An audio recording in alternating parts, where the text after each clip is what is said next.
नमस्कार मित्रांनो, आज व्हिडिओ बनवण्याचा मुद्दा असा आहे की हॉटेल भाग्यश्री काल तोडफोड केलेला आहे.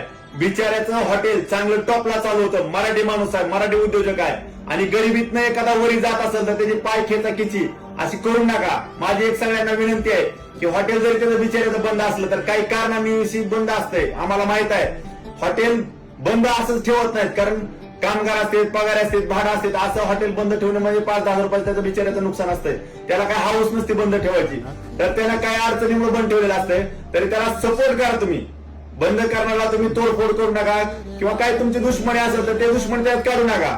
तुम्ही दुश्मनी जर काढायची असली तर तुम्ही त्याला स्पर्धा करा. स्पर्धेमुळे बिझनेस वाढतो, बिझनेस कधी कमी होत नाही. कॉम्पिटिशन बिलकुल करा तुम्ही, पण बिझनेसचं करा. बिझनेस हा टॉपला न्यायचा प्रयत्न करा. असे वडावडी भांडणं वगैरे काही करू नका. माझी सगळ्यांना विनंती आहे की एखादा गरीब माणूस जर पुढे जात असेल तर त्याला असा खेचाखीचा प्रयत्न करू नका. कारण याच्यामुळं एखादी नवी पिढी जर उद्योगात उतरायची म्हणली तर गांभीर्याने विचार करणार, अरे असं व्हायला लागले तसं व्हायला आपण कशाला उतरतात, भीतीच. त्याच्यामुळं हे बिलकुल करू नका. युवा पिढी घडली पाहिजे, उद्योग झाले पाहिजे आणि धाराशिव जिल्ह्याचं हॉटेल ह्या व्यवसायातून टॉपला नाव जात आहे. हॉटेल हे व्यवसाय आणि खाण्याचं ठिकाण म्हणलं तर धाराशिवला चांगल्या पद्धतीने ओळखलं चाललं धाराशिव जिल्ह्याला. तर तुम्ही असं नाव खेचाखिची करू नका.